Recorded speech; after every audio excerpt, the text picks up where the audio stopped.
Supreme Rebirth, Kabanata 521 hanggang 530. Si Chu Daoming ay natural na hindi nang ahas na huwag pansinin ang bisita mula sa Juntian Holy Land, kaya pinuntahan niya ito ng personal. Kinuha ni Chu Daoming ang ilang malalakas na lalaki mula sa Juntian Holy Land mula sa gate ng bundok, at dumiretso sa Zuanchen Hall. Masasabing ito ang pinakamataas na antas ng pagiging magalang. Sa Zuanchen Hall, isang uzun mula sa Juntian Holy Land ang gumawa ng kanyang bahagi at umupo sa pangunahing upuan, habang ang iba pang mga disipulo ng Juntian Holy Land ay nakatayo sa magkabilang panig. Ang uzun na ito ay hindi ibang tao, kundi si Lu Ming. Hindi ko alam kung ano ang ginagawa ni Senior Lu sa aking Zuanchen sect.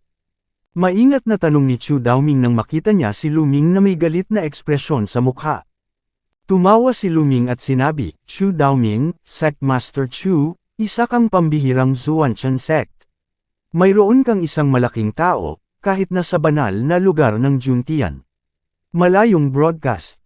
May narinig si Chu Daoming sa tono ni Lu Ming gayo, mas naging maingat siya, at sinabing, "Hindi ko alam kung ano ang ibig sabihin ng mga salita ni Senior Lu, hindi ko masyadong maintindihan."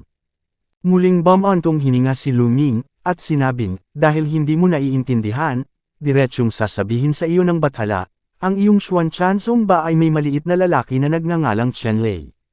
Kinuha niya ito, kaya hindi na kailangang sabihin pa, ipaubaya na lang sa Diyos si Chen Lei." Panipi. Nagulat si Chu Daoming. Si Chen Lei at ang iba ay kababalik lang sa sekta sa kanilang harapan, at ang mga tao mula sa Juntian Holy Land ay dumating sa kanilang likurang paa. Malinaw na alam nila na si Chen Lei ay nasa Zuanchen sect. Tungkol dito, alam ni Chu Daoming na sa Zuanchen sect na ito, maraming tao mula sa Juntian Holy Land. Kahit na alam niya ang tungkol sa bagay na ito, maaari lamang niyang pigilan ang kanyang galit.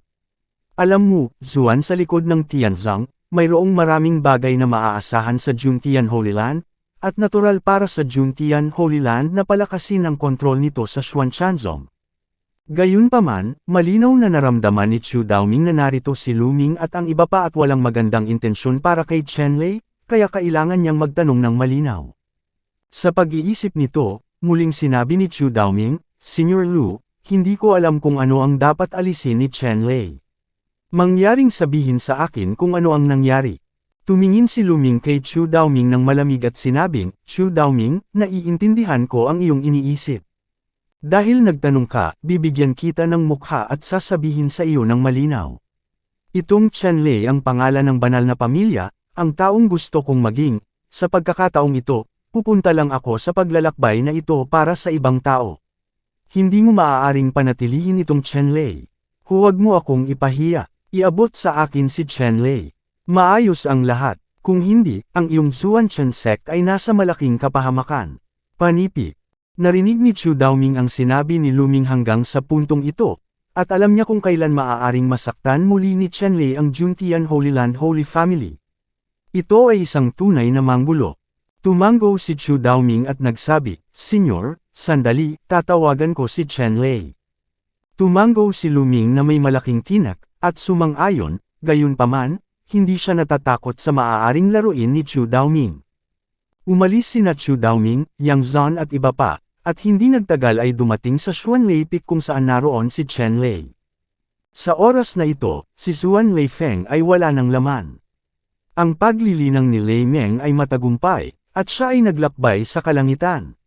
Si Chen Lei lang ang naiwan sa buong Zuan Lei Feng. Sa sandaling ito, sa tuktok ng Zuan Lei Peak, sa Thunder Pool, mayroong hindi mabilang na purong kulog at kidlat na enerhiya. Ang Thunder Pool na ito ay ginawa ni Chen Lei mamaya. Ito ay isang imitasyon lamang. Kung ikukumpara sa orihinal na Thunder Pool, ito ay higit sa 10 milyong beses na mas masahol pa. Gayunpaman, ang artificial na Thunder Pool na ito ay mayroon ding ilang mga function, iyon ay, maaari nitong kolektahin at ipunan ang enerhiya ng kulog at kidlat sa itaas ng Zuan Lei Feng. Sa nakalipas na 2 taon, medyo malaki rin ang dami ng enerhiya ng kidlat sa kulog na pool na ito.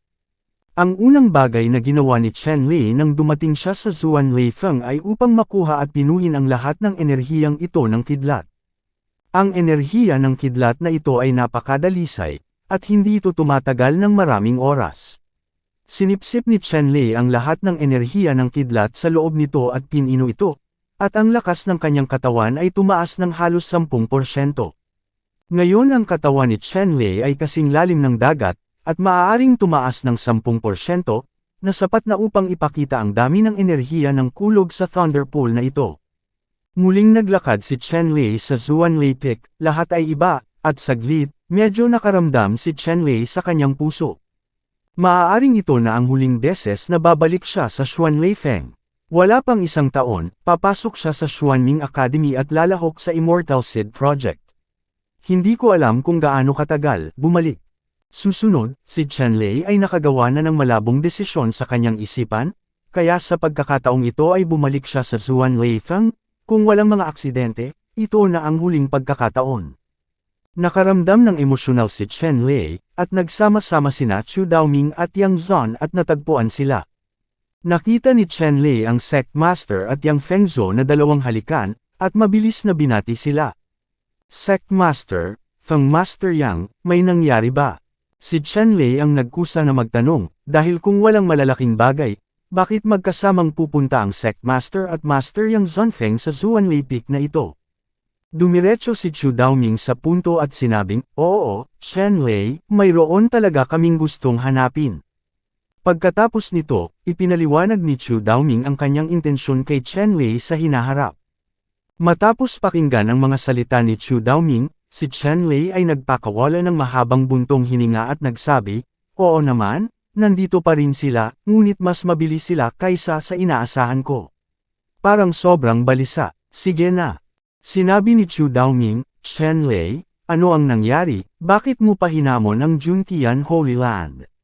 Sinabi ni Chen Lei, "Sect Master Chu, ang mga bagay na ito ay isang mahabang kwento, at, higit pa rito, walang silbi na sabihin na ang mga bagay na ito ay sanhi lamang ni Chen Lei, at si Chen Lei lamang ang mag-aalaga sa kanila, sasama ako sayo." Panipi polihis na guhit. Sinabi ni Chu Daoming, "Chen Lei, ano ang sinasabi mo? Isa kang disipulo ng aking Xuanchen Sect. Ang aking Xuanchen Sect ay may obligasyon na protektahan ka. Kahit anong problema ang idulot mo, ang Xuanchen Sect ay makakasama mo." Antay, panipi. Umiling si Chen Lei at sinabing, "Sect Master Chu, simula ngayon, hindi na ako disipulo ni Xuan Tianzang." Nagulat si Chu Daoming at nagtanong, "Chen Lei, ano ang ibig mong sabihin dito?" Sinabi ni Chen Lei, "Sect Master, pagkatapos ng maingat na pagsasaalang-alang, nagpa siya akong umalis sa Xuanchanzong. Sinabi mo sa labas na nilabag ko ang mga patakaran ng Xuanchanzong at pinatalsik ako sa sekta." Nagulat si Chu Daoming, at sinabing, "Ito ay ganap na imposible, Chen Lei, tinatanong ko ang sarili ko kung walang ginawa si Xuanchanzong, ikinalulungkot kita, bakit mo iniwan si Xuanchanzong?" Sinabi ni Chen Lei, "Sect Master, naaalala ni Chen Lei ang pagmamahal mo at ng ilang Peak Masters kay Chen Lei.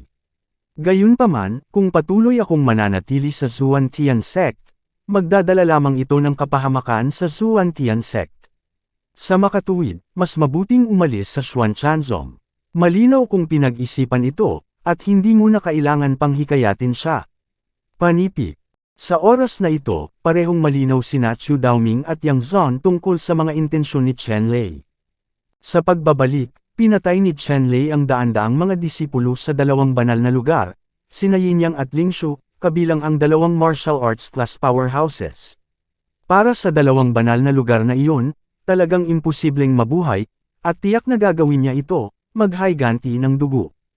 Higit pa rito, ngayon ay dumating na rin ang Juntian Holy Land upang ibalik si Chen Lei sa sekta. Sa ilalim ng gayong mga kalagayan, kung hindi susunod si Chen Lei sa mga kinakailangan ng Juntian Holy Land, tiyak na sasaktan niya ang Juntian Holy Land.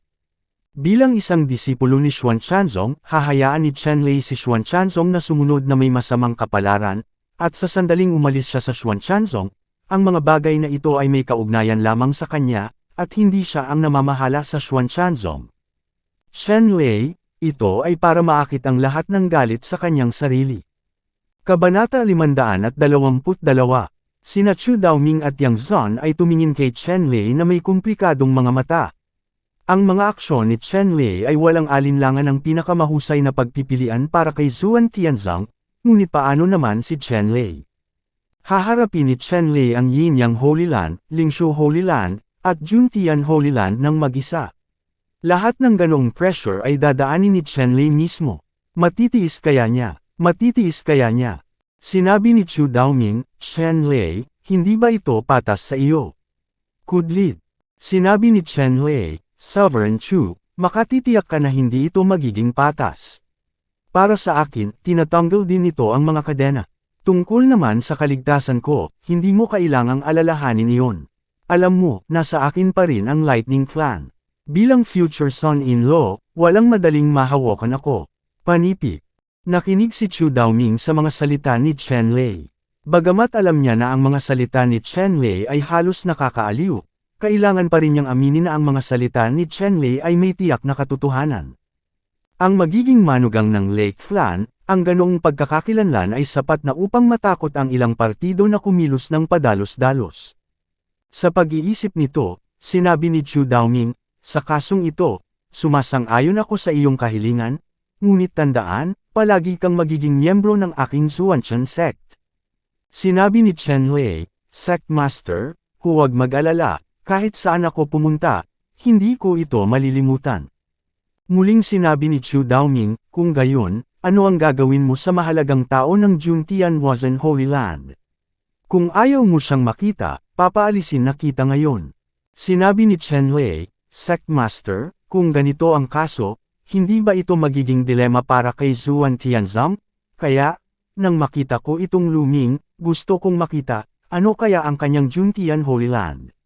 Gawin sa akin, panipik. Sinabi ni Chu Daoming, okay, walang problema, huwag kang mag-alala, hinding-hindi ko hahayaang maaga ka ng Juntian Holy Land. Sinabi ni Chen Lei, Sect Master, hindi mo kailangang masyadong makialam sa bagay na ito, kakayanin ko ito. Alam na ni Chen Lei na si Luming ay isang malakas na tao lamang sa ikalimang palapag ng Wuzun. Ngayon, sa lakas ni Chen Lei, kahit na hindi niya ginagamit ang Heavenly Thunder Sword, hindi siya natatakot sa malakas na lalaking iyon. Sa ikalimang palapag ni Wuzun, walang kinalaman si Luming sa kanya. Dahil sa katiyakang ito, pumayag si Chen Lei na makipagkita sa martial artist na ito sa Juntian Holy Land. Kung hindi, paano niya gagawin ang isang malaking panganib at hahayaan ang sarili na mahulog sa panganib? Sinundan ni Chen Lei sina Chu Daoming, Yang Zan at iba pa sa Zuanchan Temple at nakilala si Luming at iba pa. Nang makita ni Luming si Chen Lei, hinawakan niya si Chen Lei gamit ang isang kuko, at sinabi sa malamig na boses, Anak, napakapait na niloko mo, mangyaring lumuhad para sa Diyos. Ngumuso si Chen Lei nang walang pakialam si Luming, at itinaas ang palad para salubungin ang kuko na nahawakan ni Luming. Hinamplas ni Chen Lei ng palad ang palad ni Luming, at biglang naramdaman ni Luming ang isang malaking puwersa na nagmumula sa kanya. Sumabog ang sakit sa kanyang palad, at nabasag pa ang kanyang mga buto ng daliri. Kahit na si Luming ay ang ikalimang antas ng Nahai Realm Martial Sovereign Rank, at ang kanyang lakas ay mataas, ang kanyang pisikal na lakas ay hindi hihigit sa 7 o 800 dragon. Kung tungkol sa pisikal na lakas ni Chen Lei ngayon, ito ay lumampas sa lakas ng 1,000 dragon. Sa pisikal na lakas lamang, si Luming ay hindi kalaban ni Chen Lei. Gayunpaman, hindi alam ni Luming ang katakutan ni Chen Lei, kaya ang maikling laban nilang dalawa ay nagdulot ng bahagyang pagkatalo kay Luming, na isang martial artist. Nagulat si Luming sa palad ni Chen Lei, na may hindi kapani-paniwalang ekspresyon sa kanyang mukha, at galit siyang sumigaw, Chen Lei, naglakas loob ka pa ring lumaban, gusto mong mamatay.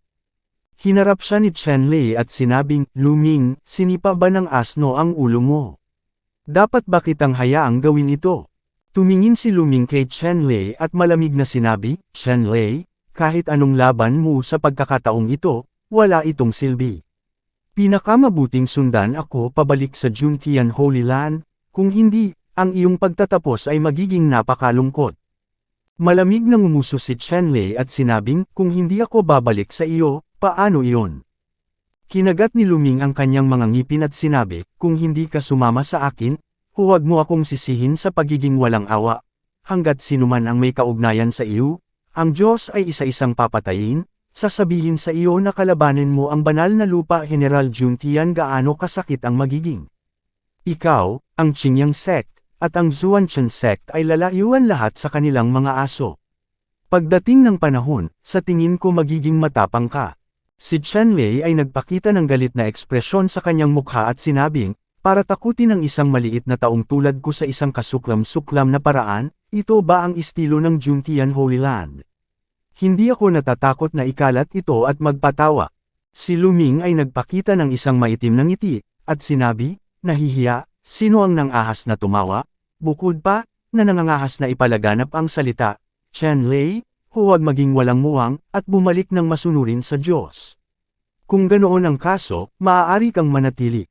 Isa kang aso. Sinulyapan ni Chen Lei si Luming at sinabing, Luming, napakawalang muwang mong isipin. Hayaan mo akong bumalik sa iyo. Panaginip iyon. Sinabi ni Luming, Chen Lei, talagang naglakas loob kang sumuwi sa utos ng Diyos. Hindi mo ba masasabi na hindi mo kikitil ang buhay ng daan-daang libong tao sa Zuanchen sect at Qingyang sect sa iyong puso? Sinabi ni Chen Lei, Luming, mayroon kang ganitong kakayahan. Masasabi ko sa iyo na mula ngayon, hindi na ako disipulo ni Xuan Tianzong. Lahat ng tungkol kay Xuan Tianzong ay walang kinalaman sa akin. Tinakat mo ako kay Xuan Tianzong, maling kalkulasyon iyon. Para naman sa Qingyangzong, kung may kakayahan kang salakayin ang Qingyangzong, hindi pa huli para pag-usapan ito. Panipi. Pagkatapos pakinggan ang mga salita ni Chen Lei, nagpakita si Luming ng kawalang paniwala, at sinabing, ano, hindi ka na disipulo ni Xuan Tianzong, hindi ka nagsinungaling sa akin. Tiningnan ni Chen Lei si Luming ng masama, at sinabing, Luming, ikaw ba, karapat-dapat ka bang gumawa ako ng ganoong kasinungalingan para linlangin ka? Hindi pa rin naniniwala si Luming. Tumingin siya kay Chu Daoming at nagtanong sa malalim na boses, Sectmaster Chu, totoo ba ang sinabi ni Chen Lei? Sinabi ni Chu Daoming, oo, si Chen Lei ay hindi na disipulo ni Xuan Tianzong mula ngayon. Siya ay pinatalsik sa sekta. Wala nang kinalaman si Chen Lei kay Xuan Tianzong. Ngumisi si Luming at sinabi kay Chu Daoming, Chu Daoming, wala kang kabuluhang kalkulasyon. Huwag isipin na maaari mong piliin si Zuan Tianzong mula dito. Ngayon ay inuutusan kita na hulihin si Chen Lei at ibigay sa kanya. Bigyan. Ibigay mo sa bathala, kung hindi, mas gaganda ang pakiramdam mo Xuan Tianzong. Panipi. Tumingin si Chu Daoming kay Luming at sinabing, Senior Lu, hindi ako makakasang-ayon sa bagay na ito. Pangit ang itsura ni Luming at sinabing, Chu Daoming, maglakas loob kang suwayan ang utos ng elder na ito. Sinabi ni Chu Daoming, Senior Lu, bagamat isa kang kagalang-galang na panauhin ng Juntian Holy Land, wala kang karapatang pamunuan ng sekta na ito, hayaan mo akong arestuhin ang mga tunay na disipulo ng sektang ito. Malungkot na sumulyap si Luming kay Chu Daoming, at lantarang nagbanta, Chu Daoming, huwag mong ilagay ang Juntian Holy Land sa iyong mga mata. Kailangan mong pag-isipan ito. Sa sandaling masaktan mo ang Juntian Holy Land, gagawin mo ano ang mga kahihinatnan? Kung si Chen Lei ay mahalaga, o ang 10,000 taon ni Xuan Tianzong at ang kanyang libu-libong mga alagad ay mahalaga, kailangan mong mag-isip ng mabuti. Panipi. Kabanata 523. Narinig ni Chu Daoming ang gayong hubad na pagbabanta mula kay Luming, at hindi natinag, at sinabing, Senior Lu, hindi mo kailangang mag-alala. Ang aking Zuanchen sect ay hindi natatakot. Ikaw lang ang hindi makakatawan sa Juntian Holy Land. Gusto mong ilipat ang aking Zuan Tianzong, wala ka pang kwalipikasyon. Panipi. Nakinig si Luming sa mga salita ni Chu Daoming, ang kanyang mga mata ay puno ng layuning pagpatay, nakatingin kay Chu Daoming. Ngunit hindi natakot si Chu Daoming. Itinaas niya ang kanyang ulo at sinalubong ang nakamamatay na tingin na binaril siya ni Luming, nang hindi umiiwas. Nakita ni Luming na napakatigas ng ulo ni Chu Daoming sa isyong ito, hindi siya susuko, at walang paraan. Napagtanto na ang sinabi niya ngayon ay talagang isang pagmamalabas. Kung gusto mong sirain si Zuan Tianzong, sa kanyang lakas bilang Luming, talagang hindi niya ito magagawa. Kahit na gusto ng Sacred Family na ilipat si Zuan Tianzong, hindi ito magiging madaling gawain. Si Chu Bikhan, anak ng sect master ng Zuanchen sect, ay sumamba sa ilalim ng sect master ng Holy Land Juntian. Ngayon, malapit na siyang maging santo, at ang kapangyarihan sa Juntian Holy Land ay hindi mahalaga. Gusto lang niyang sirain ang buong sekta ni Xuanzang sa bawat pagliko, at pinag-uusapan lang niya ito. Kung talagang maglakas loob siyang magsanay, baka siya ang unang mamatay. Nang makita na si Chu Daoming ay napakatigas, hindi na iginiit ni Luming ang kanyang opinyon. Sa halip ay tumingin kay Chen Lei at sinabi kay Chu Daoming, "Sect Master Chu, sinabi mo na si Chen Lei ay hindi na disipulo ng iyong Xuanchen sect. Ang ginawa ko ay walang kinalaman kay Xuan Tianzang. Kung gayon, kung kukunin ko ang pagbaril na ito, sana ay huwag mong pigilan." Panipik. May gusto lang sabihin si Chu Daoming, ngunit tahimik na pinigilan siya ni Chen Lei na magsalita. "Sect Master, my business, hindi mo kailangang mag-alala tungkol dito. Huwag kang mag-alala, may sarili akong paraan para harapin ito." Panipik. Nang makita ang mga salita ni Chen Lei, hindi na nakayanan ni Chu Daoming. Ngumuso siya at sinabing, "Mula ngayon, ang ginagawa ni Chen Lei ay walang kinalaman sa aking Xuan Tianzang. Ano ang gustong gawin ni Senior Lu? Wala akong pakialam kung paano siya haharapin, gayunpaman, dapat ding tandaan ni Senior Lu na si Chen Lei ay maaaring harapin, ngunit hindi niya dapat gawin ito sa aking Xuanchen sect, kung hindi, huwag mo akong sisihin sa pagiging walang pakialam." Panipik. Pumunta rito si Luming na may galit, at ngayon ay natural na hindi na kailangang maging magalang si Chu Daoming kay Lumingke. Nabulunan si Luming sa mga salita ni Chu Daoming at halos hindi makahinga. Kailan pa nang ahas ang isang maliit na sekta na magsalita sa kanya ng ganito?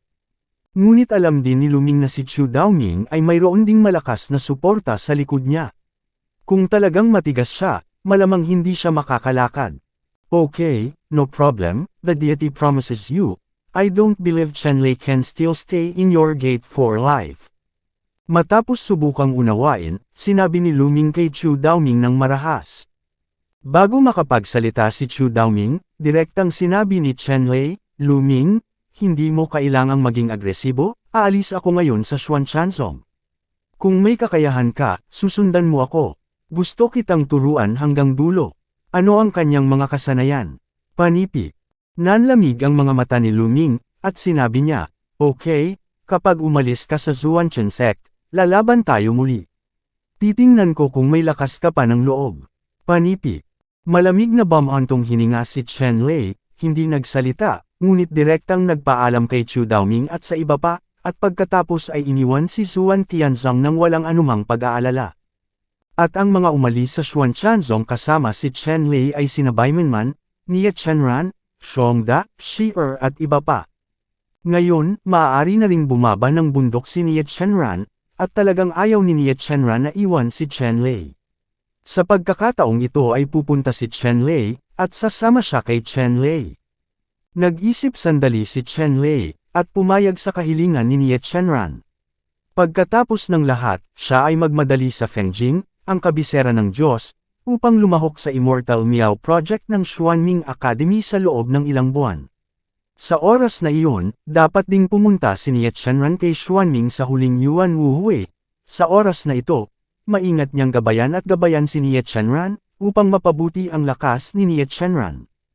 Higit pa rito, natuklasan ni Chen Lei na kapag ginawa nila ni Nia Chenran ang ganoong uri ng bagay ng magkasama, hindi lamang sila makakakuha ng pinakahuling libangan, ngunit pagkatapos ng bawat pagkakataon, ang pag-uugali ng paglilinang ng dalawa ay magkakaroon ng makabuluhang pag-unlad.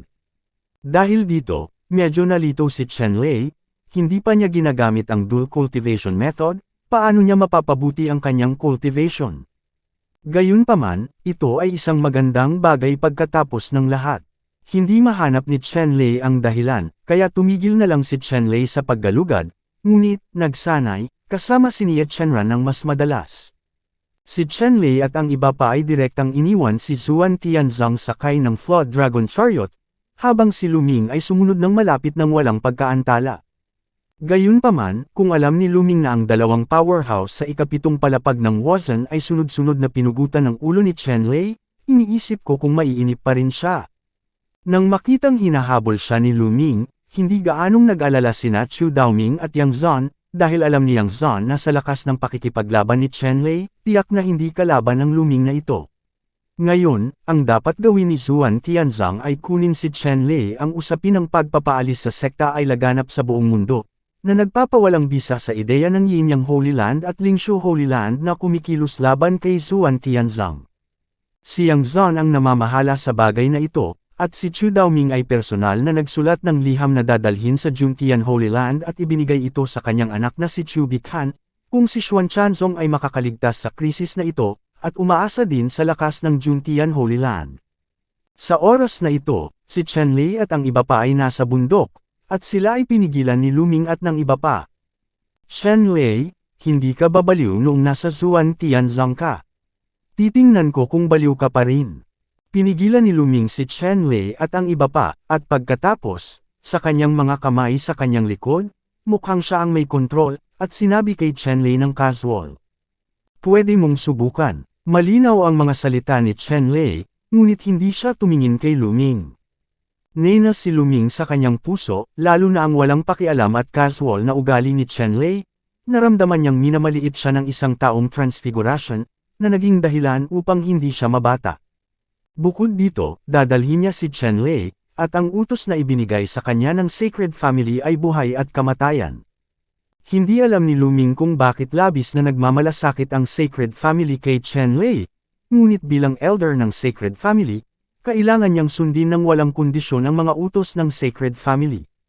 Sa katunayan, inutusan ng Sacred Family si Luming na arestuhin si Chenlei, higit sa lahat dahil kay Sheng Jun. Alam ni Sheng Jun ang tunay na pagkakakilanlan ni Chenlei, at alam niya na ang bato ng kaguluhan ay nahulog sa mga kamay ni Chenlei. Ang pinakalayunin ni Sheng Jun ay itong Chaos Stone. Gayunpaman, ang kaguluhang bato na ito ay napakahalaga. Maging si Luming ay hindi alam ang tunay na dahilan ng pag-aresto kay Chenlei. Ang alam lang niya ay banihag ng pamilya ng santo si Chenlei. Paghihiganti para kay Sheng Kang, alagad ng sagradong pamilya. Nang makitang walang malasakit si Chenlei, nawalan ng pasensya si Luming na kausapin si Chenlei, hindi siya nag-atubiling direktang atakihin si Chenlei. Ikan-away ni Luming ang kanyang malaking kamay at ginamit ang Juntian Holy Land Juntian Palm. Isang malaking palm print, umaagos na liwanag, na naglalaman ng nakakatakot na aura, agad na tumawid sa layo na ilang libong metro, at sinampal ng malakas si Chenlei. Kabanata 524. Dinurog ni Chenlei ang tunay na kapangyarihan hanggang sa kanyang katawan, at ang 5 elemento ng kidlat ay gumalaw sa kanyang palad.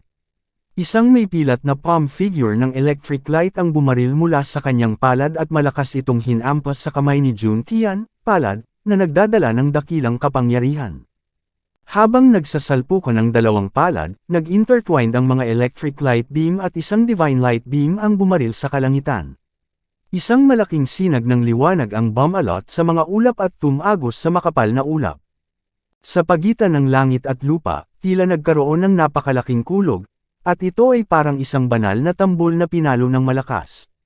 Nagbibingi-bingihan lang ang mga tao sa paligid, humuhuni ang mga ulo nila, at tumitig ang mga mata nila kay Venus. Sa sandaling ito, kahit na si Baimanman, Nie Chanran, Shongda, Shi-er, o ang mga disipulo sa Juntian Holy Land, lahat sila ay mabilis na umatras ng 12-dosenang milya ang layo. Tumayo ng matatag. Sa sandaling ito, naramdaman lamang ni Luming ang matinding sakit sa mga daliri ng kanyang palad, at ang kanyang mga buto ng daliri ay muling naduraj ng palad ni Chenlei.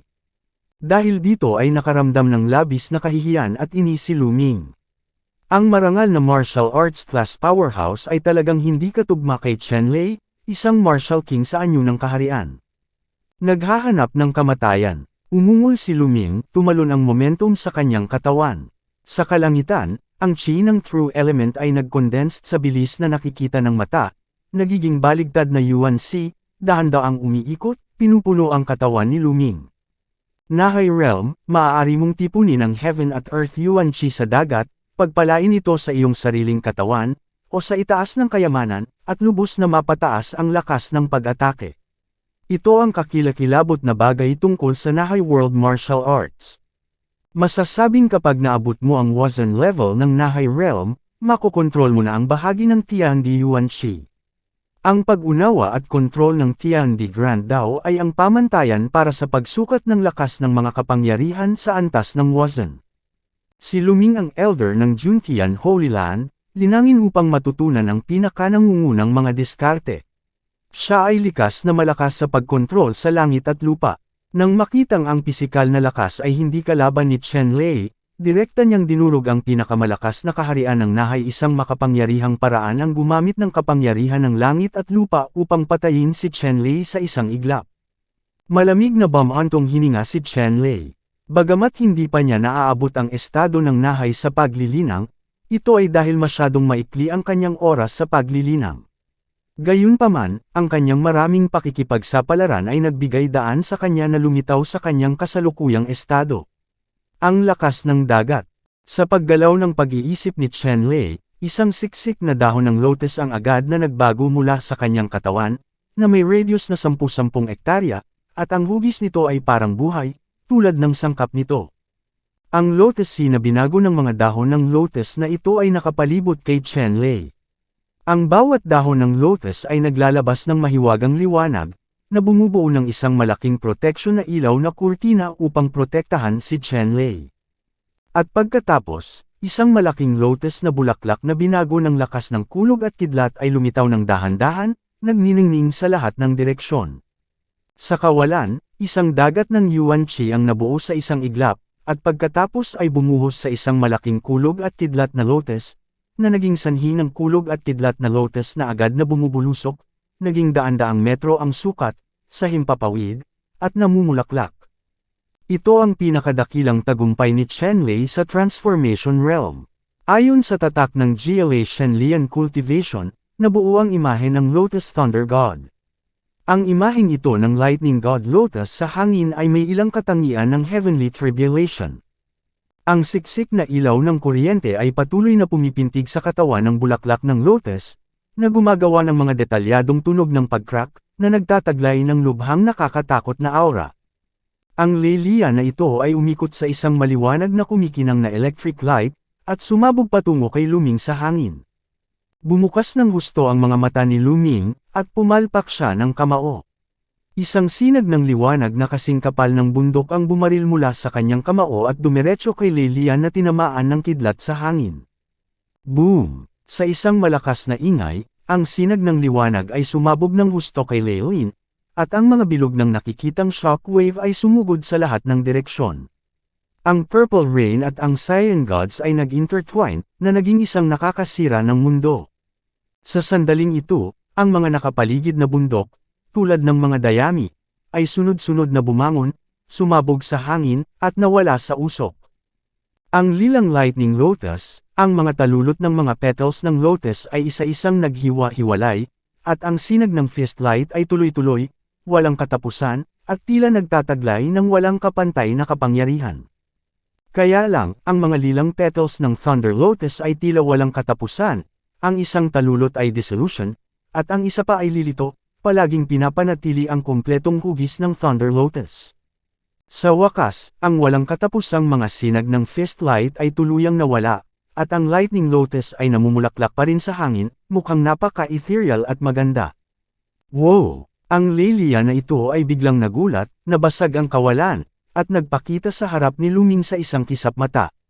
Naramdaman lang ni Luming na ang ilaw ng kuryente ay nag-intertwine, ang kulay ube at maliwanag na Lelian na ilaw na ito ay naglabas ng lubhang mapanganib na hininga, na nagparamdam sa kanya ng mabalahibo sa ilalim ng kanyang puso. Sa sandaling ito, hindi man lang inisip ni Luming ang tungkol dito, at direktang dinurog ang kayamanan ng proteksyon kasabay nito, isang malaking screen ng tunay na liwanag ang lumabas mula rito, na pinuprotektahan siya ng husto. Ang mapanirang kayamanan ng proteksyon sa katawan ni Luming ay isang kalasag na may mahiwagang mga inscription, na tinatawag na Juntian Shield.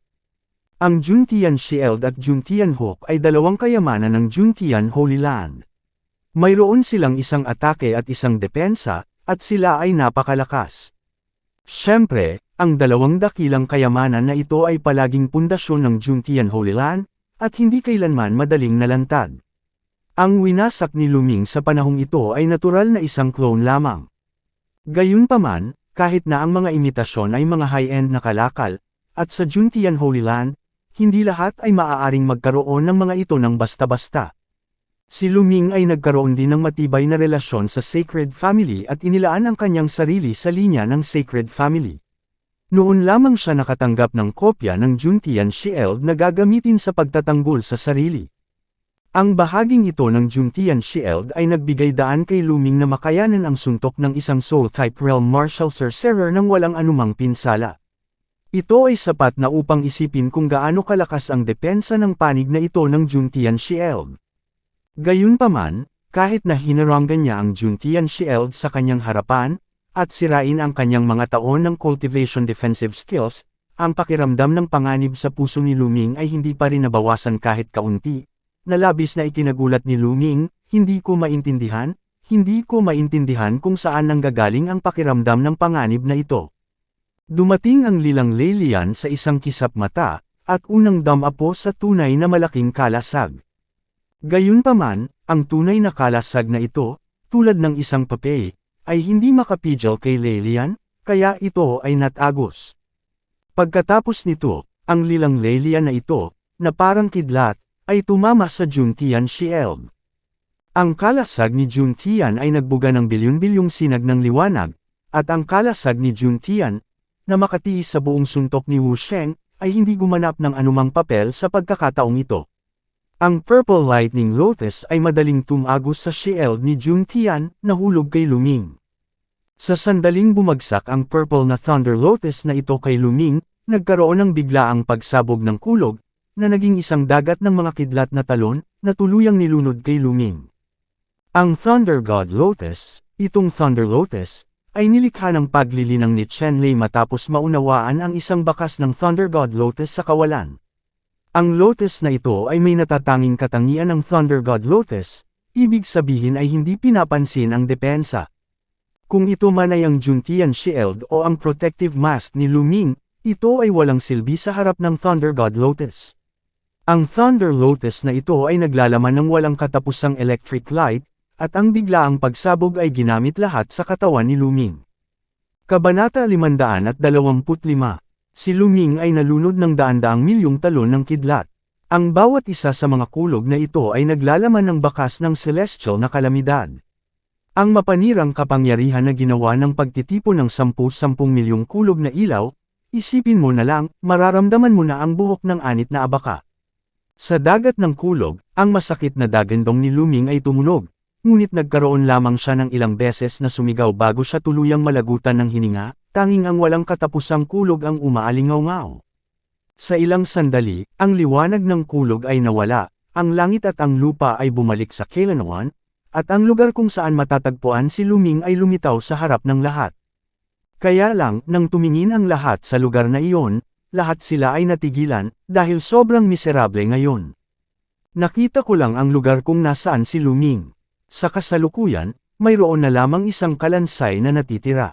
Kahit na ang balangkas na ito ay nasira sa 12-dosenang o daan-daang mga segment, ito ay puno ng itim na usok, at isang storage ring ang kumikinang dito, side, luminous, mayroong isang shield face na nakaayos ng paalang sa tabi ng mga buto, ito ay ang Juntian Shield. Walang duda na ang butong ito ay kay Luming. Kaya lang, hindi mapagkakatiwalaan ang resultang ito. 12-dosenang mga disipulo sa Juntian Holy Land ang hindi makapaniwala sa kanilang nakita. Ito ay masyadong hindi kapanipaniwala. Ang isang wuwang sa transformed form ay aktwal na pumatay ng ikalimang antas ng Wuzun Powerhouse sa kabila ng hangganan. Kung sasabihin mo ito, siguradong maituturing kang baliw ng iba. Kalokohan. Gayunpaman, ang mga katotohanan ay napakatotoo na ang mga taong ito sa Juntian Holy Land ay hindi maniniwala dito. Malabo, sa sandaling ito, ang disipulo ng banal na lupain ng Juntian na mabilis na nag-react ay agad na kinuha ang kanyang figure at tumakas patungo sa malayo. Dapat mong malaman na maging ang antas ng Wuzan na elder na si Luming ay pinatay ni Chen Lei, at ang mga disipulong ito sa antas ng Wuwang, kung saan sila magiging mga kalaban ni Chen Lei, ay patuloy na manatili dito, at hindi sila mamamatay ng walang kabuluhan. Naramdaman din ng iba pang mga disipulo ng Juntian Holy Land na ang mga bagay ay lumampas sa kanilang inaasahan, at isa-isang tumakas, hindi na nang ahas na manatili muli. Tiningnan ni Chen Lei ang mga disipulo ng Juntian Holy Land na tumakas, at hindi gumawa ng anumang aksyon, ngunit hinayaan silang makatakas. Pagkatapos kunin ang storage ring na iniwan ni Luming at Juntian Shi, kinuha ni Chen Lei sina Baiminman, ni Chenran at iba pa, at direktang sumakay sa direksyon ng Qingyangzong sakay sa Dragon Chariot. Ngayon, umalis na si Chen Lei sa Xuanzhong. Hindi niya kailangang mag-alala tungkol sa kaligtasan ni Xuanzhong. Ang pinakakailangan niyang alalahanin ngayon ay si Qingyangzong. Sa sekta ng Qingyang na ito, naroon ang kanyang mga magulang, nakababatang kapatid na babae, at mga miyembro ng clan. Ito ang kanyang tunay na kahinaan, at walang mawawala. Hindi nagtagal, bumalik si Chen Lei at ang iba pa sa Qingyangzong. Nang siya ay lumabas sa Qingyang sect, nalaman ni Chen Lei na ang Qingyang sect ay tulad pa rin ng dati, mapagpakumbaba at matatag, at ang mga disipulong naka-duty ay napaka-responsable at lubos na nasisiyahan. Kinuha ni Chen Lei ang inisyatiba na lumitaw at ipinakita ang kanyang identity token. Matapos makita ang tanda ng pagkakakilanlan ni Chen Lei, mabilis na binuksan ng mga alagad ng bantay ang paghihigpit at binati si Chen Lei, pagkatapos ay muling isinara ang paghihigpit. Napaka-responsable nila, at walang kaunting kapabayaan. Matapos makapasok sa Qingyang sect, agad na bumangon si Chen Lei at tumakbo patungo sa kanyang tahanan. Hindi nagtagal, dumating si Chen Lei sa kanyang bahay at nakilala ang kanyang mga magulang at nakababatang kapatid na babae. "Lair, bakit ka bumalik?" Nakita ng mga magulang at nakababatang kapatid ni Chen Lei na biglang bumalik si Chen Lei. Laking gulat at pagtataka nila kaya mabilis silang nagtanong. Hiniling ni Chen Lei sa pangalawang klase na layon na magpahinga sa isa pang silid, habang siya ay pumunta sa silid ng kanyang mga magulang at sinabi sa kanila ang nangyari sa huling yugto. Hindi inaasahan ng mga magulang ni Chen Lei o ng kanyang nakababatang kapatid na babae na mararanasan ni Chen Lei ang labis na pagdurusa, at mararanasan ang napakaraming panganib sa panahong ito. Gayunpaman, ang mga natamo ay hindi pangkaraniwan. Kung si Chen Lei ay nanatili sa Qingyang sect sa nakalipas na 2 taon, tiyak na hindi siya kailanman makakalagpas sa Transformation Realm at maaabot ang antas ni King Wu. Ngayon, ang paglilinang ni Chen Lei ay umabot na sa ika-8 antas ng hari ng pagbabagong anyo, ang pisikal na lakas ay tumaas din ng 12 beses, at ang iba't ibang makalangit na material at mga kayamanan sa lupa ay hindi mabilang, higit na mas malaki kaysa sa pananatili sa sekta ng Qingyang. Siyempre, napakaraming mga pakinabang din ang nagdadala ng proporsyonal na mga kaaway, at imposible rin ito. Hindi masyadong nagkwento si Chen Lei tungkol sa mga panganib at kalaban na kanyang nakatagpo, ngunit sinabi lamang ito ng maikli, na nakatuon sa kanyang mga pakikipagsapalaran at mga natamo. Ngunit kahit na ganoon, naririnig pa rin ng mga magulang ni Chen Lei ang naranasan ng kanyang anak sa panahong ito, oras. Gaano ito mapanganib? Sa wakas, pagkatapos sabihin ni Chen Lei ang kanyang sariling karanasan, sinabi niya, "Itay, ina, may mga dapat gawin ang mga bata. Kailangan nilang maging matalino, at pakiusap ang mga magulang na huwag magalit." Tumango ang ama ni Chen at ang ina ni Chen at sinabing, "Lair, maaari mong sabihin sa akin kung mayroon ka, hindi kami magagalit." Panipi. Tumango si Chen Lei at sinabing, ang bata ay engaged na kay Lei Yu, ang pinakamatanda sa Lei clan, nang walang pahintulot ng kanyang mga magulang. Pagkatapos ay isiniwalat ni Chen Lei ang pakikipag-ugnayan kay Lei Yu, ang pinakamatanda sa angkan ng Lei, at pagkatapos ay sinabi, "Ama, ina, ito ang kaso, mangyaring huwag sisihin ang bata." Narinig ni Nanay Chen ang mga salita ni Chen Lei, ngunit napakasaya niya. Tuwang-tuwa siya kahit na narinig niya ang mga salita ni Chen Lei, na nagsasabing, "Lei, paano ka namin masisisi sa bagay na ito?"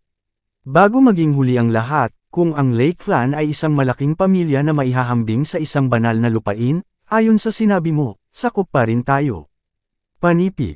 Tumango rin si Father Chen at sinabing, "Kapareho ko ang opinyon ng iyong ina sa bagay na ito. Tanging kaligayahan ang mayroon ako at walang kasalanan." "Lei, tama ang ginawa mo." "May isa pa," sabi ulit ni Chen Lei. Sabi ni Mother Chen, "Whatever, pag-usapan lang. Personal din kaming nag-order ni Miss Nie Chenran ng pamilya niya habang buhay. Sa ngayon, kailangan kong magsumbong sa aking ama at ina." "Ano?" Nag-book ka talaga ng panghabang buhay na pribadong appointment sa pamilya ni Ye. Ganap na mahusay. Narinig ng ina ni Chen Lei ang mga salita ni Chen Lei at lalo siyang natuwa. Later, I saw that girl named Baimanman. I'm afraid she has tied her heart to you. Kailan mo rin kukunin ang babaeng ito? Mayroon kaming manipis na linya ng mga tao, ikaw kailangan naming mag-asawa ng mas maraming asawa at manganak ng higit pang mga anak na lalaki para sa aming matandang pamilya Chen. Ang ina ni Chen Lei ay hindi lamang hindi sinisisi ang kanyang anak na lalaki sa pagiging magulo, ngunit hiniling din niya kay Chen Lei na maghanap ng mas magagandang babae upang maging manugang. Sa puso ni Mother Chen, umaasa siya na lahat ng magagandang babae sa mundo ay magiging sariling manugang niya. Hindi inaasahan ni Chen Lei na ganoon ang iniisip ng kanyang ina. Noong una, akala niya ay pagagalitan siya ng kanyang ina, dahil sa kanyang imahe. Ang kanyang ina ay palaging isang matibay na taga-suporta ng monogamy. Dito ako naliwanagan ng husto. Hindi naintindihan ni Chen Lei, kaya tumigil na lang siya sa pag-iisip tungkol dito. Hindi bababa sa isang bagay ang nagawa sa kanyang mga magulang. Kung paano haharapin ang relasyon ni Lei Yu, ni Chenran at Baimanman sa hinaharap, kung gayon ang lahat ay nakasalalay kay Chen Lei mismo. Kabanata 527. Hindi lang madaling iwasan ang mga gilid at dahan-daang umunlad. Ang ilang mga banal na lugar ay masasabing superclass na puwersa sa Xuanyuan continent. Kung gusto nilang salakayin ang Qingyang sect, paano sila lalabanan ng depensa ng Qingyang sect? Gayunpaman, pinlano na ito ni Chen Lei, kung hindi, paano siya magiging walang ingat na pugutan ng ulo ang mga martial arts powerhouses ng ilang malalaking banal na lugar. Natural na nabuo pa ang plano ni Chen Lei. Sa katunayan, kung gusto mong ipagtanggol ang Qingyang sect, magagawa mo lamang ito sa pamamagitan ng pag-asa sa pagbuo. Kung hindi, magiging mahirap na mapanatili ang pundasyon ng Qingyang sect. Lumapit si Chen Lei kay Chen Fan at nakipag-usap kay Chen Fan para muling ayusin ang formation. Sa pagkakataong ito, sinabi nito na ito ay isang pag-reset na hindi masyadong tama. Plano ni Chen Lei na pagsamahin ang tatlong orihinal na pormasayon ng Qingyang sect upang bumuo ng isang malaking langit at lupa na pormasayon. Kasabay nito, natuklasan din ni Chen Lei ang ika-9 na antas ng langit at lupa na pagbuo sa Lady Palace. Ito ay isang kayamanan na iniwan ni Lady, at hindi nag-atubili si Chen Lei na ayusin ito sa Qingyang sect. Sa ganitong paraan, mayroong dalawang malalaking pormasayon sa langit at lupa na nagbabantay sa Qingyang sect. Pagkatapos, maliban kung personal na umatake ang mga Holy Masters ng ilang dakilang banal na lugar, kung hindi, walang kapangyarihang sirain ang depensa ng Qingyang sect. Tunay na independyente na ngayon ang Qingyang sect, at lahat ng uri ng mapagkukunan ay maaaring ganap na matugunan ang paglilinang ng mga disipulo sa angkan. Nagpasya si Chen Lei na isara ang bundok sa loob ng 50 taon upang pansamantalang maiwasan ang paghihiganti, mga banal na lugar. Makalipas ang 50 taon, naniniwala si Chen Lei na sa panahong iyon, tiyak na lalakas ang kanyang lakas hanggang sa puntong mapipigilan niya ang mga dakilang banal na lugar. Noong panahong iyon, hindi problema para sa mga dakilang banal na lugar ang paghahanap ng Qingyang sect, ngunit si Chen Lei ay naghahanap ng gulo sa mga banal na lugar. Ngayon, sapat na ang cultivation ni Chen Lei para magkaroon ng ika-8 antas ng Transformation Realm, ngunit ang kapangyarihan ng Divine Consciousness ay maihahambing sa kapangyarihan ng Nahay Martial Sovereign level. Kung nakaayos ang formation, halos hindi na nito may set up ang 9th level Great Array. Siyempre, kung ito ay isang General Formation Master o dakilang master na si Chen Fa, mahirap mag-ayos ng 9th Order Heaven and Earth Array sa oras na ito, ngunit ang nakaraang buhay ni Chen Lei ay may karanasan sa pag-set up ng 9th Order Heaven and Earth. Sa gayon, sa pamamagitan ng kanyang kasalukuyang lakas, maaari niyang ayusin ang hanay ng langit at lupa. Sa huling pagsusuri, ang pinakamahalagang bagay sa pagbuo ng hanay ng langit at lupa ay ang pag-unawa at pagkontrol sa kapangyarihan ng langit at lupa. Matapos mahanap ni Chen Lei ang Chaos Stone, 300 kompletong panuntunan ng Grand Dao ang natanggap ni Chen Lei. Bagamat hindi pa nauunawaan ni Chen Lei ang mga alituntunin ng Grand Dao maliban sa mga alituntunin ng Thunder Road, ang kanyang pag-unawa sa mga tuntunin ng Grand Dao na ito ay higit na mas mahusay kaysa sa mga ordinaryong tao. Ang panuntunang ito ay ginagamit sa layout, at ang tulong kay Chen Lei ay walang alinlangan na mahusay. Gayunpaman, noong inayos ang pormasayon na ito, kinuha muna ni Chen Lei ang ika-9 na antas ng langit at lupa na pormasayon mula sa Thunder Emperor Palace at inilagay ito sa Qingyang Sect, na mahigpit na nagpoprotekta sa Qingyang Sect. Sa proteksyon nitong ika-9 na antas na hanay ng langit at lupa, kahit na dahan daw ang eye upgrade ni na Chen Lei at Chen Fan ang natitirang hanay ng langit at lupa, wala talagang problema. Ang pormasayon na nakuha ni Chen Lei mula sa Thunder Emperor Palace ay tinawag na Lightning Dragon Descending Demon Formation. Ang mga demonyong bumaba dito ay hindi tumutukoy sa kasalukuyang sekta ng demonyo, paglilinang ng demonyo, ngunit ang tunay na mga sinaunang demonyo, na nagpapakita kung gaano ito kalakas. Nagtayo si Chen Lei ng isang formation sa Haoshan Qingyangzong Broken Mountains. Kapag hindi na-activate, ang Lightning Dragon Demon Descending Formation na ito ay kukuha ng kapangyarihan mula sa Broken Mountains at tipunin ito sa formation. Kung ang isang dayuhang kalaban ay umatake, ito ay sesabog na may kapangyarihan na gumimbal sa lahat ng mga multo at Diyos. Matapos i-set up ang Thunder Dragon Bloodline Demon Formation, sa wakas ay nakahinga ng maluwag si Chen Lei. Sa ganitong paraan, kahit papaano ay garantisado ang kaligtasan ng Qingyang Sect. Ang Thunder Dragon Descending Demon Formation na ito, kahit na dumating ang mga banal na master ng ilang mga banal na lugar, ay tiyak na hindi masisira sa ganitong pormasayon, ang Qingyang Sect ay likas na hindi magagapi. Pagkatapos noon, sinimulan ni na Chen Lei at Chen Fan na pagsamahin ang iba pang 3 malalaking pormasayon sa Qingyang Sect. Ang 3 magagandang pormasayon ay ang Ice and Fire 2 Years Profound Sky Formation, ang 9-sided 8-sided Yin-Yang Formation at ang Kuang Lei Xuanlong Formation. Ang 3 pormasayon na ito ay pinagsama-sama ng malalim na kaalaman ni Chen Lei sa pormasayon at naging isang malaking pormasayon, na pinangalan ng 5 elemento na siyam na Nether Yin-Yang Formation. Ang yin at yang na ito, 5 elemento at siyam na liblib na pormasayon ay mahigpit na nagbabantay sa buong Qingyang Zhang.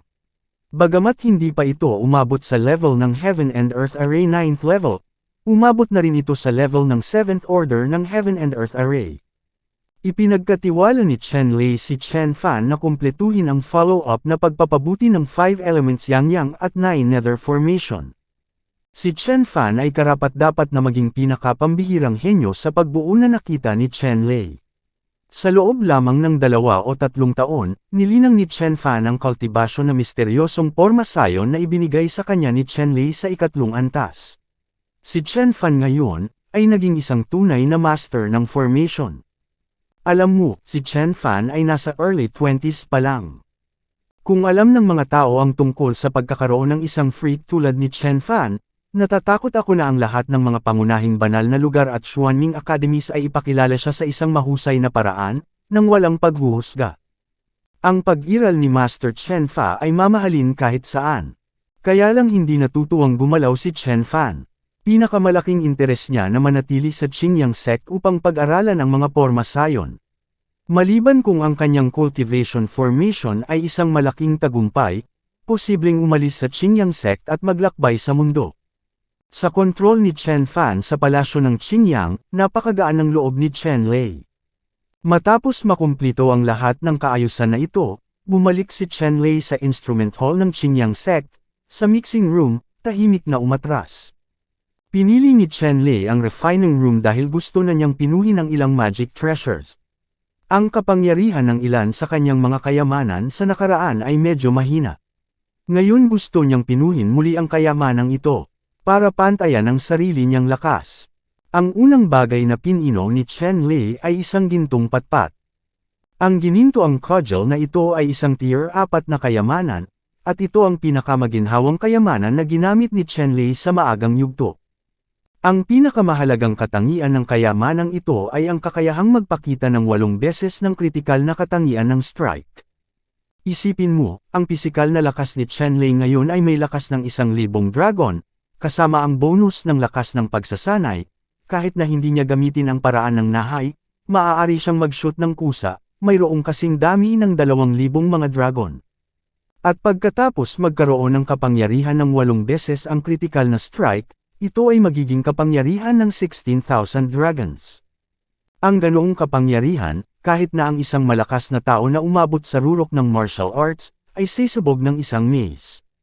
Gayunpaman, ang materyal ng ginintoang stick mismo ay mas mababa, at imposibleng mapaglabanan ang gayong malakas na puwersa. Kung talagang dinurog ni Chenlei ang Golden Cudgel sa oras na ito ng buong lakas, ang tanging resulta ay ang katawan ng Golden Cudgel ay direktang sisubog. Iyon ang dahilan kung bakit nagpasya si Chenlei na pinuhin ang ginintoang cudgel na ito, kahit papaano ay itaas ang ranggo ng Golden Cudgel na ito sa ika-6 na antas. Umupo si Chenlei sa refining room, at hindi maiwasang pag-aralan ang iba't ibang paraan ng pagpino nitong gintong cudgel. Sa huli, nakumbinsi siya. Pagkatapos, sinimulan ni Chenlei na pakinisin ang ginintoang cudgel na ito. Si Chenlei ay mayroon na ngayong maraming mahiwagang materyales na angkop para sa pagpino ng gintong cudgel. Hindi na kailangang mag-alala tungkol sa pag-aaksaya ng mga sangkap. Bukod dito, sa pagkakataong ito si Chenlei ay maingat na pino. Ang Golden Cudgel na ito ay talagang kinuha si Chenlei ng higit sa 1 buwan, matagumpay itong napino. Kabanata 528. Sa proseso ng pagpino nitong ginintoang cudgel, gumugol si Chenlei ng libu-libong makalangit na materyales at kayamanan sa lupa, tulad ng Sky Jade, Holy Iron, Dragon Golden Spine, at Holy Soul Stone, at sa wakas ay nagtagumpay sa pagdadalisay nito. Ang hitsura ng bagong pinong Golden Cudgel ay lubhang nagbago. Ang mahalagang mace na ito ay may 18 buhol at mga 4 na talampakan ng haba. Ang buong katawan nito ay maputlang pilak, at mayroong hindi mabilang na mga gintong bituin na nakatuldok sa loob nito, na parang hindi mabilang na mga bituin ang tumatakbo sa loob nito. Sa bawat piraso ng kayamanan, mayroong hindi mabilang na mga marka ng bituin na parang bituin. Ang markang ito ay bumubuo ng pangunahing epekto ng kayamanan, iyon ay, ang Crit Talisman. Ang mahalagang mace na ito, sa teorya, ang pinakamalakas na makakamit ng 18 beses na kritikal na epekto. Siyempre, ito ay isang teoretikal na epekto lamang. At ang bagong pinong kayamanan na ito, sa mga tuntunin ng ranggo, ay lumampas sa inaasahan ni Chenlei at naabot ang pinakamataas na ranggo ng ika-7 ranggo, sa halip na ang pinakamataas na ranggo ng ika-6 na ranggo na inakala ni Chenlei. Isang mataas na uri ng kayamanan ng ika-7 ranggo, halos hindi na magagamit ni Chenlei ang 60 hanggang 70% ng kanyang kapangyarihan. Ang kayamanan na ito, kahit na gamitin ito ni Chenlei sa Martial Realm o Martial Ancestor Realm, ay hindi mawawala sa panahon. Si Chenlei ay nasisiyahan pa rin sa mahalagang patpat na ito. Sa katunayan, ang mahalagang salamin na ito ay tumimbang ng 100 dragon sa pamamagitan lamang ng sarili nitong timbang. Kung ito ay Icewang, maaari itong direktang sirain ng walang bisa. Ang pag-inject ng totoong kapangyarihan ng gang at pag-activate ng Crit Attribute, matatawag itong nakakatakot at mamamatay tao na hukbo. Ang oras ng pagpino ng mahalagang patpat na ito ay higit na lumampas sa inaasahan ni Chenlei. Noong una, inakala ni Chenlei na maaari itong pinuhin sa loob ng 10 araw, ngunit ngayon ay umabot ito ng 1 buwan, na naiwan kay Chenlei na walang oras upang baguhin at pinuhin ang iba pang mga kayamanan. Gayunpaman, si Chenlei ay lubos na nasiyahan sa mahalagang cudgel na ito. Sa susunod na mga araw, si Chenlei ay nagpino at nag-aaral sa paggamit ng pambihirang cudgel na ito.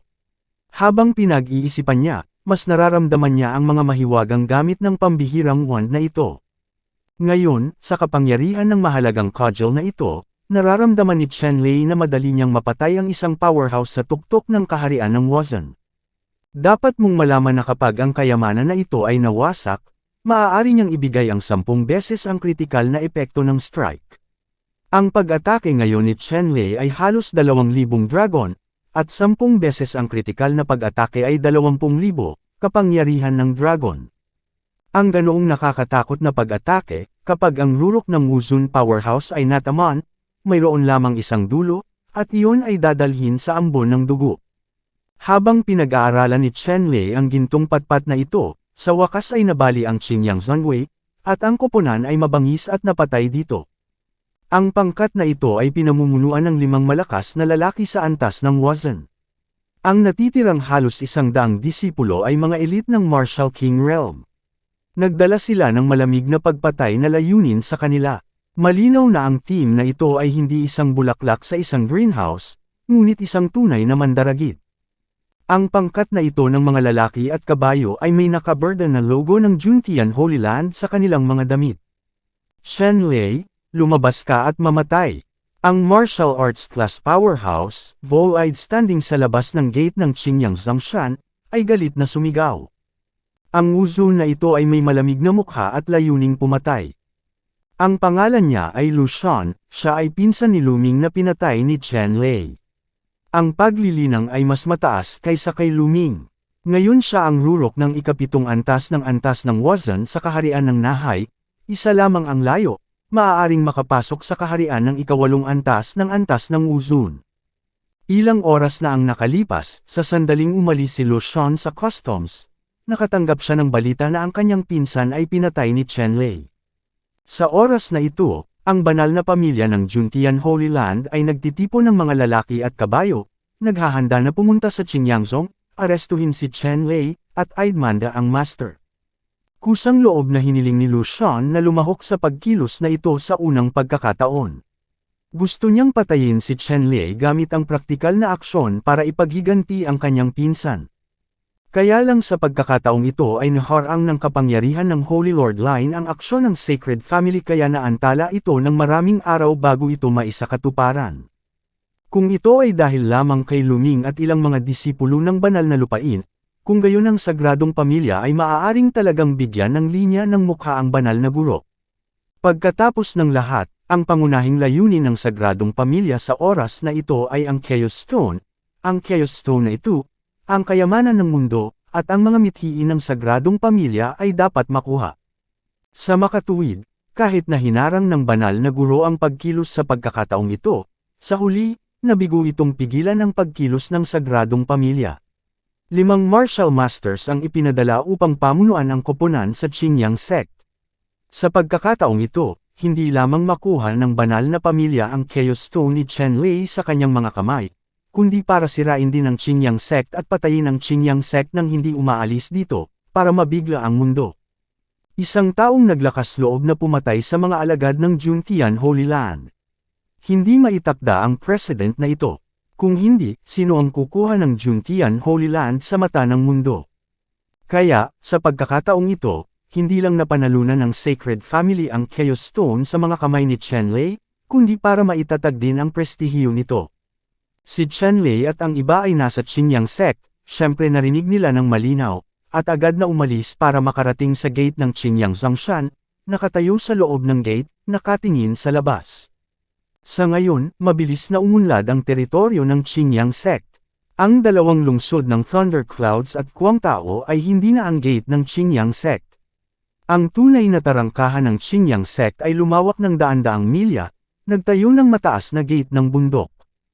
Ang Lightning Dragon Descending Magic Formation na inayos ni Chen Lei ay nangyari upang protektahan ang gate ng bundok na ito.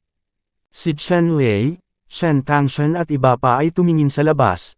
Nakita lamang ang 5 Wuzhen-level powerhouses sa labas, nakamamatay, at ang likod na hanay ng daan-daang mga elite na disipulo sa antas ng Wuwang ay nagpahayag din ng kanilang layuning pumatay.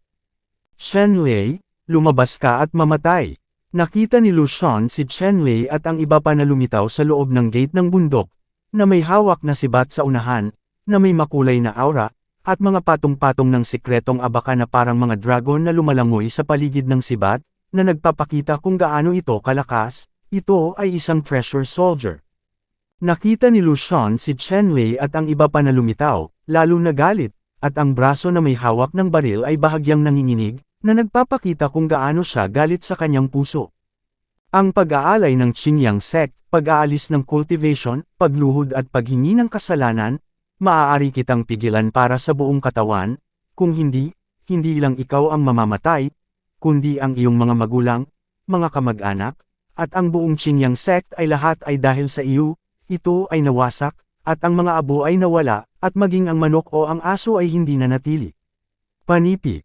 Ang mga salita ni Lu Shan ay napakalamig at nakakalason. Ang tono na dala sa tono ay mas mayaman kaysa sa larangan ng digmaan. Sa isang nakamamatay na tingin, dahan-dahan niyang iniskan ang buong Qingyang sect. Walang cap-oras. Lumubog ang mukha ni Chen Lei, at napuno ng nakakatakot na hininga ang kanyang katawan, na puno ng layuning pumatay. Talagang binyantaan siya ni Wu Zun ng Juntian Holy Land sa buhay ng kanyang mga magulang at kamag-anak, na lampas sa kanyang limitasyon.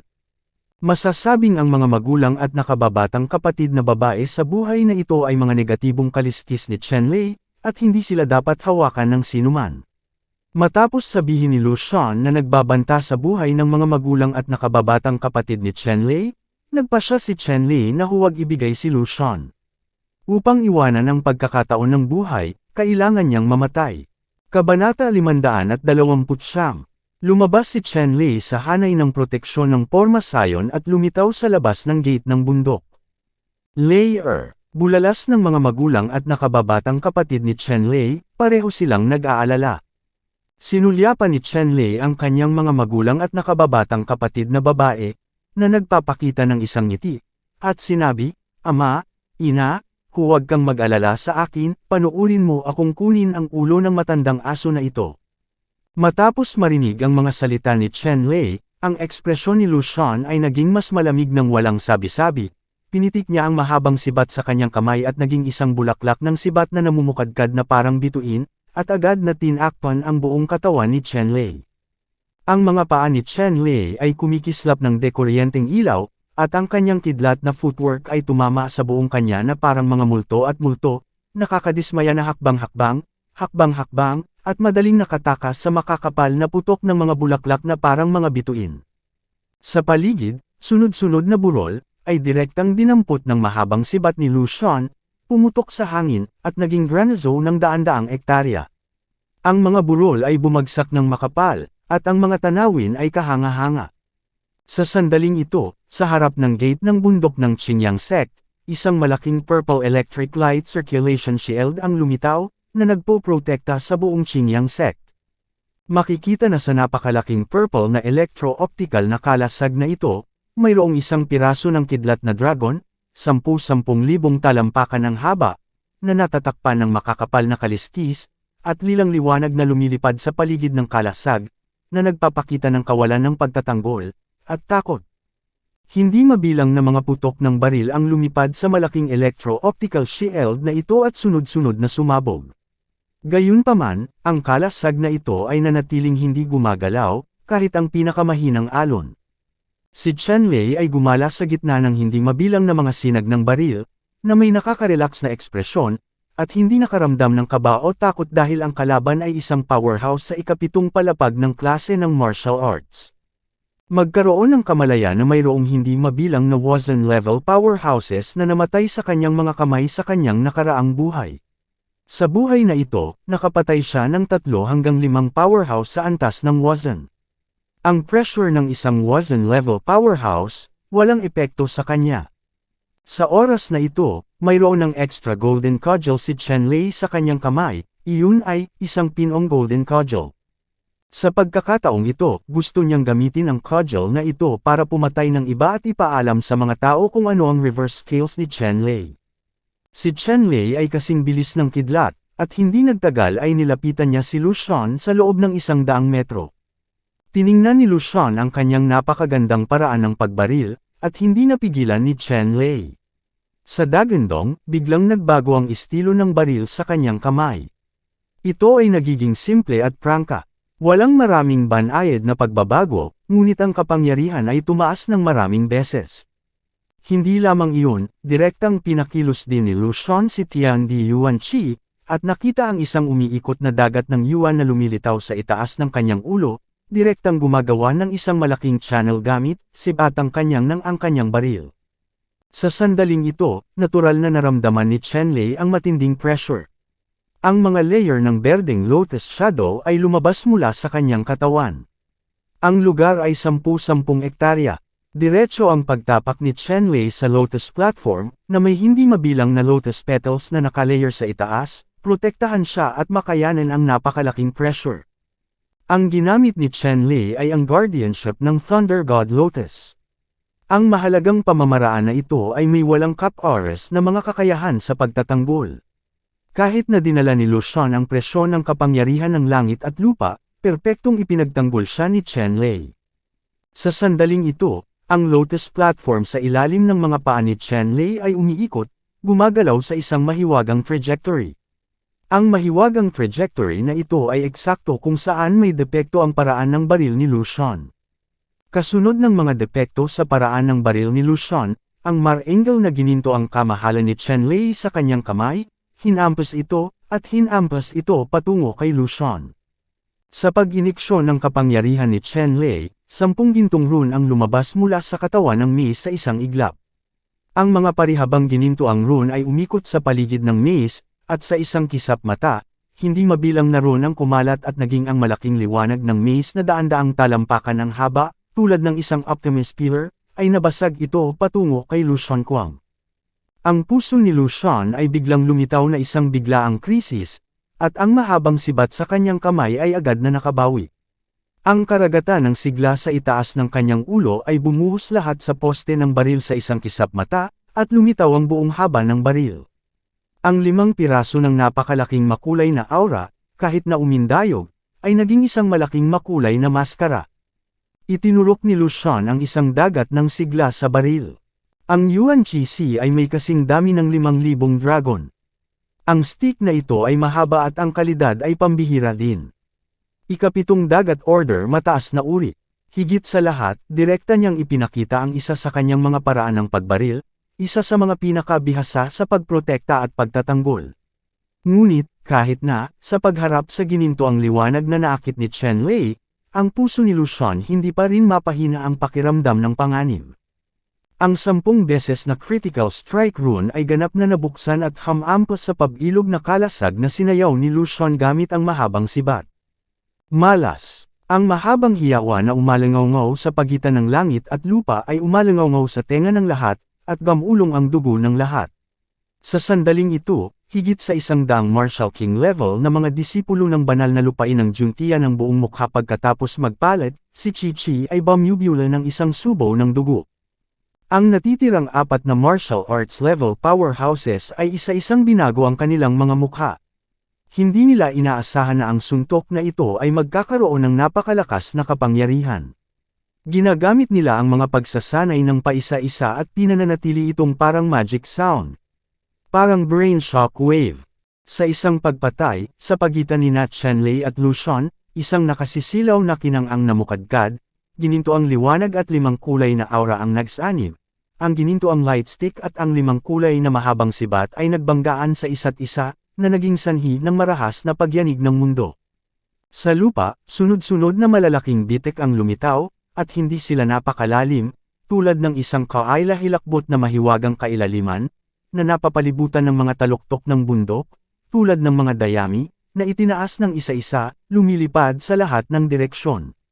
Sa isang kisap mata, walang laman ang lugar na pinagtagpuan ng dalawa, isang kapirasong lupa na lamang, puno ng usok at alikabok, na tila napakatiwangwang at pangit. Ang mga linya ng mainit na lava ay bumulwak mula sa lupa, pinupuno ang mga bitik. Ang umuusok na itim na usok ay tumaas sa kalangitan, na sumasakop sa kalangitan. Kanina ang ganda ng view dito at malilim ang mga puno.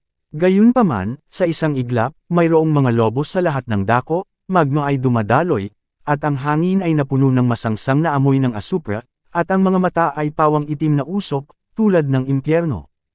Ang mapanirang kapangyarihan na dulot ng away ng dalawa ay hindi maisip. Sa oras na ito, ang 5 espiritual na sibat ni Lucian ay gawa sa 5 uri ng espiritual na ginto. Ang mga sibat ng sibat ay baluktot na parang busog, at makapal na natatakpan ng mga bitik tulad ng mga pira-pirasong porselana. Tila maaari itong gawin anumang oras. Nawasak. Sa sandaling ito, ang mga butas ni Lucian sa buong katawan ay biglang bumulwak ng malaking dami ng ambon ng dugo, tulad ng isang fountain, at hindi ito mapigilan. Ang balat sa kanyang katawan ay lalong napunit sa malalaking lugar, at ang ilang mga lugar ay nagpakita ng kahindik-hindik na mga buto. Ang pisikal na katawan ni Lucian ay libu-libong beses nang nagalit, ngunit ang malakas na sampal ni Chen Lei sa kanyang katawan ay nabasag pa rin ang kanyang mga buto, ang kanyang mga panloob na organo ay naging putik, at maging ang utak sa loob ng kanyang ulo ay naging paste. Sa sandaling ito, Si Lucian, sa lalong madaling panahon, ay tuluyang nawala ng hininga ng kanyang buhay. Isang mahirap at marangal na henerasyon ng martial arts ang aktwal na pinatay ni Chen Lei.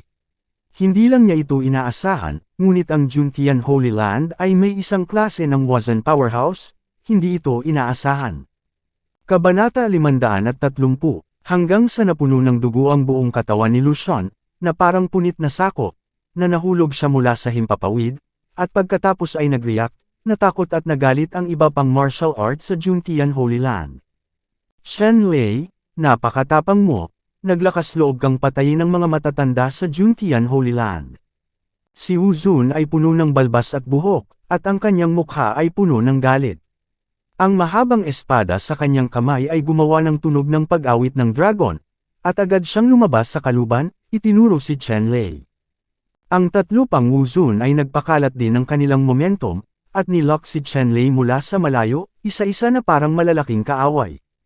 Kung ikukumpara kay Lucian, ang iilan sa kanila, kahit na sila ay malakas, ay hindi gaanong mas malakas. Kung gusto mong patayin si Lucian ng simple at maayos, hindi mo ito magagawa. Ngunit napakadali ni Chen Lei. Masasabing pinatay niya si Lucian sa isang galaw. Ilang sandali pa, nagsimulang manginig ang kumpiyansa ng natitirang apat na martial arts. Ang lakas ni Chen Lei na ito ay higit pa sa ang impormasyong ibinigay ay mas malakas. For a time, ang apat na martial arts ay hindi masyadong sigurado kung may makakamit sila sa pagkakataong ito. Tumingin si Chen Lei sa apat na martial masters na nakaharap sa kalaban at iniunat ang kanyang mga braso. Ang suntok na ngayon lang ay naging dahilan upang makatanggap ang kanyang pisikal na katawan ng isang malaking puwersang kontra-shock. Gayunpaman, ang kanyang pisikal na katawan ay lubhang malupit sa sandaling ito. Walang gaanong epekto sa kanya ang bahagyang puwersa ng counter-shock. Pagkatapos nito, tiningnan ni Chen Lei ang natitirang Wu Zun at sinabing, "Matanda na kayong lahat para tumira sa mga aso. Pinatay ko silang lahat, kaya bakit hindi ka maglakas loob na sabihin ngayon? Leeg at hayaang mabaigo ang butcher knife na hinihintay mo." Panipik. Isa sa mga Wu Zun ay bumantong hininga at nagsabi, "Chen Lei, kung kumilos ka ng walang prinsipyo, hindi ka ba natatakot na wasakin ang Qingyang sect?" Humalaklak si Chen Lei at sinabing, "Kung sumuko ang Qingyang sect ko, mas mabuti pa ba ako kaysa ngayon? Hindi ko maintindihan ang estilo ng Holy Land mo. Isang panaginip din na sirain ang aking Qingyang sect." Sa oras na ito, ganap na nawala sa isip ni Chen Lei ang pakikipagpayapaan sa Juntian Holy Land. Dahil napunit ang kanyang balat, pagkatapos ay magiging matigas siya hanggang sa huli. Kung mawawasak ang Qingyang sect, tiwala din si Chen Lei na madadala niya ang mga tao ni Qingyang Zhang para makatakas. Ang dahilan kung bakit may ganoong tiwala si Chen Lei ay syempre dahil sa kayamanan tulad ng Thunder Emperor Palace sa kanyang mga kamay. Matapos makuha ang palasyo ng Thunder Emperor, nipino na ngayon ni Chen Lei ang palasyo ng Thunder Emperor at maaaring gumamit ng ilang function ng palasyo ng Thunder Emperor. Ang Thunder Emperor Palace na ito ay ang pinakamataas na kayamanan ng sinaunang Lei Emperor na naglakbay upang magpatrolya kay Zhou Tian. Ang ranggo nito ay hindi matukoy ng kasalukuyang ranggo ng mga kayamanan sa kontinente ng Xuanyuan. Hindi ko alam kung saang antas ito ay isang kayamanan. Ang Lady Palace na ito ay isang kayamanan sa anyo ng isang Supreme Cave House. Ang espasyo sa loob ay kayang tumanggap ng bilyon-bilyong tao nang walang anumang problema. Ngayon, halos imposible para kay Chen Lei na wasakin ang Thunder Emperor Palace, kumuha ng bilyon-bilyon o higit pang mga tao para sa isang vanity move. Kung ito ay isang napakadelikadong sandali, kahit na itapon ni Chen Lei ang Qingyang sect, hanggat dinadala niya ang mga tao ng Qingyang sect, makakakilos siya ng ligtas, at hindi siya natatakot sa paghihiganti mula sa ilang mga banal na lugar. Siyempre, ito ang pinakamasamang plano. Qingyang sect ngayon, masasabing si Chen Lei ay nakaipon ng hindi mabilang na pagsisikap. Kung hindi ito ang huling sandali, ayaw bitawan ni Chen Lei ang pundasyon ng Qingyang sect. Para sa mga tagapag-alaga ng dalawang 9th level Heaven at Earth arrays, naniniwala si Chen Lei na kahit na sila ay ilang mga dakilang banal na lugar, magiging mahirap para sa kanila na makapasok sa Qingyang sect. Kaya, si Chen-Lei ay walang kahit katiting na pag-aalinlangan tungkol sa pagpatay sa mga kaaway ng Juntian Holy Land na dumating sa kanyang pintuan. Nang siya ay maging isang mamamatay tao, siya ay walang awa at walang takot na saktan ang mga kaaway na ito. Ang Qingyang sect ngayon ay iba sa nakaraan. Noong nakaraan, ang isang grupo ng maliliit na bandidong lobo ng dugo ay madaling makapatay ng Qingyang City, ngunit ngayon, walang puwersang ng ahas na sabihin na madali nilang makukuha ito. Qingyangzong. Dito naninirahan ang tunay na enerhiya ng Qingyang sect. Ang apat na wuzu ng Juntian Holy Land, na nakikita si Chen-Lei na napakatigas, ay tumangging sumuko, isa-isa silang nagalit. Hindi na kailangan ng anumang komunikasyon. Ang apat na martial arts class powerhouses ay very tacit in understanding. Sabay silang sumigaw, at apat na putok ng sabay, bawat isa ay sumisira ng isang malakas na kayamanan, at hamampas kay Chen-Lei. Sa sandaling ito, ang mundo ay sumabog, at ang durog na lupa ay napunit muli, at apat na sinag ng nakakatakot na alon ang tumawid sa kalangitan at dumiretso kay Chen-Lei. Si Chen-Lei ay nakabaligtad, naging streamer, at direktang umatras sa gate ng Qingyang sect. Biglang bumaha sa kalangitan ang isang alon ng apoy ng magma sa ilalim ng lupa, na sumasakop sa kalangitan, at ang buong kalangitan ay naging maapoy na pula, ang mga kumpol ng pulang labi, tulad ng mga meteor ng ulan ng apoy, ay nahulog mula sa langit. Apat na sipi ang tumusok sa langit at isang bahaghari, na umaabot sa 10,000 metro, ang tumama sa kalasag ng Mountain Guarding Array ng Qingyangzong. Ang mga sinag ng liwanag ay bumaril sa kalangitan, at ang walang laman ay nagbitak ng malalaking bitik ng sunod-sunod, at ang hindi mabilang na buhangin at mga bato ay damaloy pabalik sa bitik na parang isang mahabang balina, na parang ang mundo ay nawasak. Ito ang pambihirang kapangyarihan na pinagsama-samang inilabas ng apat na Wuzhen-level powerhouses, na halos hindi kayang labanan ng mga tao. Kaya lang, ang apat na malalakas na pag-atake na ito, na halos basagin ang buong kawalan, ay binomba ang kalasag ng Qingyang sect, ngunit walang epekto. Bahagyang yumanig ang malaking kalasag na ito. Apat na malalakas na pag-atake, apat na malalaki at makulay na mga paputok ang tumalsik sa kalasag, pagkatapos ay naging isang ulan ng liwanag, na nagwawala sa hangin, lubhang kamangha-mangha. Nakatayo sa loob ng formation guard, malamig na tiningnan ni Chen-Lei ang apat na martial arts masters, nginisyan, at sinabing, apat na martial arts masters ng marangal na lupain ng Juntian, harapin mo ako tulad ni Lian Wuzun sa unang palapag. Ang mga martial artist na hindi pa nakagawa ng isang pambihirang tagumpay ay dapat magkapit kamay. Kailangan mo pa ring maging walang hiya. Ano ang punto? Ito ba ang estilo ng iyong banal na lupain? Panipi. Ang isa sa apat na Wuzun ay nanunuya at nagsabi, hindi mahalaga ang mga paraan, ang mga resulta ang pinakamahalaga. Wala bang nagturo sa iyo ng prinsipyong ito? Malamig na sumangot si Chen-Lei, at muling naunawaan ang makapal na balat nitong apat na Wuzun sa Holy Land. Sinabi ni Chen-Lei, oo, tama ka. Ang proseso ay hindi mahalaga. Ang resulta ang pinakamahalaga. Kung hindi dahil sa paalala mo, hindi ko alam na may ganoong dahilan, baka namatay ka. Panipi. Pagkatapos magsalita, si Chen-Lei ay biglang may isa pang formation plate sa kanyang kamay. Mabilis na nagbago ang kanyang mga daliri, at isang fingerprint ang direktang tumama sa formation plate na ito. Sa pagpasok ng patnubay ni Chen-Lei, ang mga sinag ng liwanag sa hanay ay nagmamadali. Kasabay nito, ang pagbuo ng proteksyon sa bundok na kinaroroonan ni Chen-Lei ay nagbago din. Sa sandaling ito, ang mga Thunder Dragon na gumagala sa maskara ng Mountain Guard, ay tila nabuhay, at ang kanilang mga mata ay nagliwanag ng malamig na liwanag tulad ng mga searchlight, na nakatingin sa apat na sikat na Wuzhen-class powerhouses.